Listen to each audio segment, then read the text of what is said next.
Siyempre, inutusan ko muna ang mga supling na ihulog ang aking kupon, baka sa badya ang swerte, at pinatapon ko na rin ng mga bote. Pagkatapos ng tas ay tuloy-tuloy ang biyahe. Pinapili ko na rin kung saan kakain. Ayaw nila sa UFC, ayaw din nila sa Burger King. Aba, saan kaya ang gusto nila? Gusto daw nila ang wakmo, kaya tara, order na. Ano gusto ng mga inaanak na ito? Chicken wakmo daw. Kaya wait lang mga na.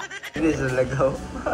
Namin diri sa McDo, nakita na ako si John Restrada. Ano na ba? Introducing John Ray Estrada. Nagtatakam na, nagugutom na, kaya ito na ang order. Charan! Mukhang nahihiya pa ang mga inaanak. Huwag nang mahiya, ito sa'yo, ito rin sa iyo. Extra rice ng wak mo, aba solid. Ginawa na rin sabaw ang gravy.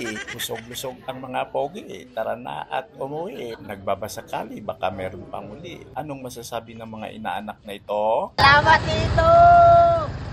Welcome and thank you!